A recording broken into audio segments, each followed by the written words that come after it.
Dipercaya memiliki kandungan nilai gizi yang lebih baik, beras merah kerap menjadi pilihan sumber karbohidrat bagi mereka pelaku diet atau penyandang obesitas dan diabetes, bahkan masyarakat pada umumnya.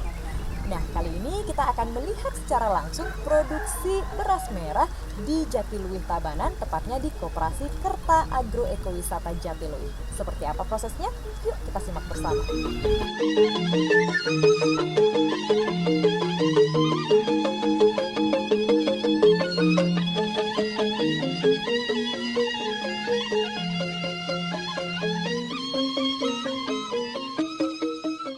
Tak bisa dipungkiri, Kabupaten Tabanan dijuluki lumbung berasnya Bali dengan luas lahan persawahan 26% dari keseluruhan wilayah dan curah hujan yang tinggi membuat lahan pertanian tumbuh subur. Salah satu ikon unggulan Kabupaten Tabanan adalah Desa Jatiluwih di Kecamatan Penebel, berada di ketinggian 700 meter dari permukaan laut dan di lereng Gunung Batu Karu, menjadikan Desa Jatiluwih objek wisata yang memikat.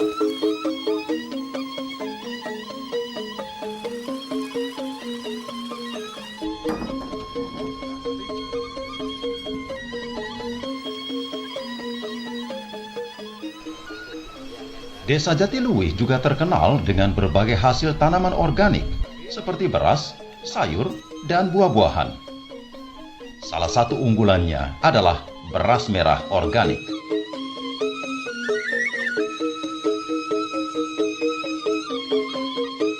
Umumnya, beras merah diolah menjadi panganan nasi, tetapi di Desa Jatiluwih, kita bisa menikmati beras merah yang diolah menjadi teh yang kaya nutrisi dan berkhasiat bagi kesehatan tubuh.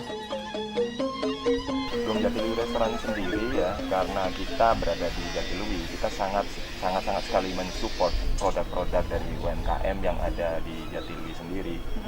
Seperti salah satunya yaitu beras merah.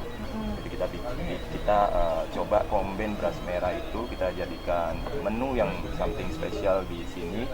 Di antaranya seperti teh beras merah, es teh, sama roti, sama laklak, dan beberapa masakan yang lain yang mengandung unsur beras merah sendiri.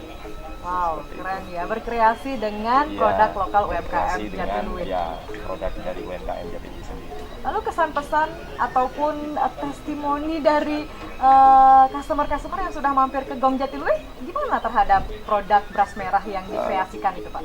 Saya rasa mereka sangat senang sekali dan sangat tertarik, dan mereka itu kayak gimana ya, di negara mereka kan belum pernah ada itu teh dari beras merah, terus habis itu es teh, terus jajanan, terus nasi goreng dari beras merah, dan ini jadi menu khusus buat kita. Dan mereka sangat, ya kadang kesini mereka malah nyarinya ya es teh beras merah atau teh beras merah dengan kombinasi bahan-bahan yang lain seperti itu. Mereka sangat senang sekali. Menjadi ikon tersendiri ya, brand dari Gong Jatiluwih ini ya. Menjadi brand, dan kita emang sengaja branding itu untuk membantu UMKM sendiri. Ini salah satunya Pak ya? Ini salah satunya es tehnya. Jadi taste-nya juga sangat enak banget gitu. Jadi kita bisa combine dengan mungkin jahe atau dengan mint atau dengan lime. Jadi kebanyakan tamu-tamu mancanegara mereka sangat senang sekali.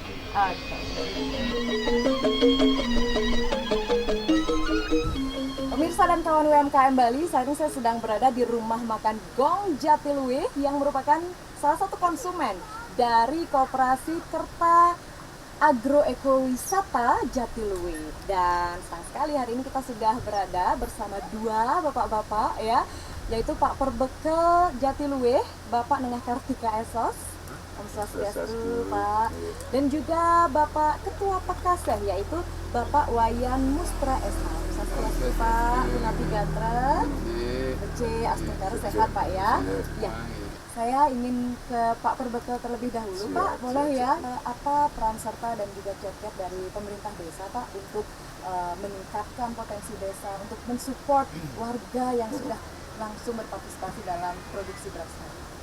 Ya, karena kita melihat artinya warga kita mempunyai semangat tersendiri kan. Nah, artinya satu sisi kita dari desa pun harus mensupport. Karena kita di desa itu tetap ada program pelatihan juga kan. Artinya di sana kita buatkan kelompok, kita kerjasama dengan dinas Perindak juga, dengan dinas pertanian juga. Artinya kita melakukan pembinaan kepada kelompok-kelompok tertentu juga masyarakat secara umum.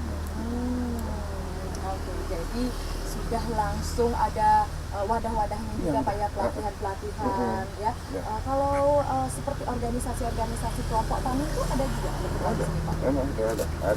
Artinya perdak-perdak mereka bangkitkan, mereka kemas. Artinya kita sudah juga jajakan di warung-warung tradisional, juga ada kube sini, artinya kelompok warung bersama nih ada di bawah. Artinya itu sudah terakomodir semua. Di satu sisi juga dikawal oleh PKC kita yang membuat artinya koperasi Subak Desa Jatiluwih itu. Koperasi Subak Jatiluwih. Artinya itu tetap juga bekerja sama di bawah naungan koperasi dinas koperasi kabupaten dan provinsi itu. Nah, karena provinsi memang luar biasa mensupport sekali petani kita untuk membangun koperasi tersebut. Koperasi ini berdiri tahun 2019, tepatnya tanggal 19 Juli 2019, yang mana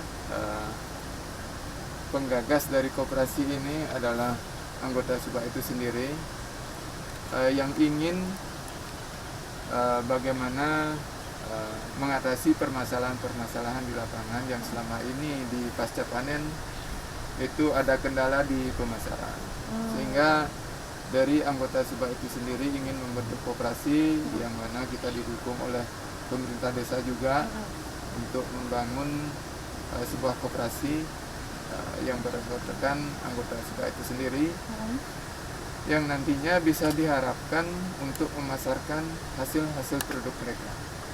Dan di sana kita ada rembuk-rembuk dengan desa, kita selalu berkoordinasi dengan desa di dalam pembentukan koperasi ini, sehingga apapun yang terjadi ataupun permasalahan-permasalahan kita di Subak selalu kita koordinasikan dengan desa. Jadi akhirnya terbentuklah sebuah koperasi. Sinergi yang luar biasa ya Pak ya antara Ya, kita Subak selalu dan koordinasi dengan desa dan pariwisata yang ada di Jatiluwih. Nah, dari perjalanan koperasi ini kita membuat suatu olahan produk yaitu teh beras merah, yang mana kita sudah bekerja sama dengan rumah makan maupun restoran yang ada di Jatiluwih. Di samping produk beras utama kita juga kita sebarkan di restoran yang ada di Jatiluwih. Ditambah lagi kita konsumen di luar. Kebetulan kita juga di tahun 2020 ini di bulan November akan dilakukan uji mutu. Termasuk nanti BP POM dan dari Dinas Kementerian Kesehatan nanti. Mudah-mudahan lulus sehingga produk unggulan kita semua produk Subak dari beras putih, beras hitam, beras merahnya itu menjadi tes uji mutunya lulus. Ya. Bagaimana proses produksi beras di Jatiluwih ini? Untuk proses produksi beras Jatiluwih kita tidak bisa terlepas dari karena kita memiliki budaya-budaya, mulai dari kita mengalirkan air ke sawah, itu ada istilah mapagoyo dan lain sebagainya, itu semua ada upacara. Sampai pengolahan sawah juga diawali dengan upacara. Terus di dalam pasca panen, khususnya untuk panen padi beras merah, itu semua dilakukan secara natural, tidak ada menggunakan mesin maupun pengeringannya masih manual, menggunakan cahaya matahari. Tradisional sekali. Tradisional, Ya. sehingga terjaga mutunya Pak ya? Iya, Jaga mutu. sehingga yang membedakan dari produk-produk lain, kita di sini semua masih natural semua, alam semua, tidak ada pakai mesin pengeringan. Sehingga hasilnya juga cukup bagus dan higienis. Harapan kedepannya tentang potensi yang ada di Desa Jatiluwih, berikut dengan bagaimana perkembangan koperasi. Yang gini, kebetulan kita dengan Pak Pertokal kemarin maunya kita menjalin kerjasama untuk rumah produksi Pak, Rumah ya. produksi. Rumah produksi untuk bikin mie beras merah Mie sama beras mie merah. beras merah. mihun Itu- berarti itu. Itu sedang kita jajaki untuk membuat rumah produksi, karena kalau pabrik katanya tidak boleh. Pabrik tidak boleh. Tidak boleh, Tidak karena boleh. ini harus rumah produksi. Mungkin itu dalam penjajakan, mudah-mudahan nanti kita selalu bisa bersinergi dengan desa di dalam untuk membangun petani Jatiluwe, sehingga petani-petani yang ada di Jatiluwe lebih sejahtera nanti ya, Oke. dengan produk-produk olahan yang kita bangun nanti. Dan terus berkembang ya Pak. Iya. Mudah-mudahan Koperasi Kerta Agroekowisata Jatiluwe semakin sukses ke depannya dan cita-citanya juga tercapai ya Pak ya. Ini sementara. Sebentar. Pemirsa dan kawan-kawan UMKM Bali, demikianlah tadi bincang-bincang kita tentang produksi beras merah Jatiluwe Tabanan, yang tentu saja merupakan salah satu UMKM lokal Bali. Dan ingat, dukung dan konsumsi produk UMKM lokal Bali demi kesejahteraan warga Bali. Saya Ita Sedana, terima kasih. Kami pamit undur dan sampai jumpa dalam acara Gema UMKM berikutnya. Om Santi Santi. Santi Santi. Oh.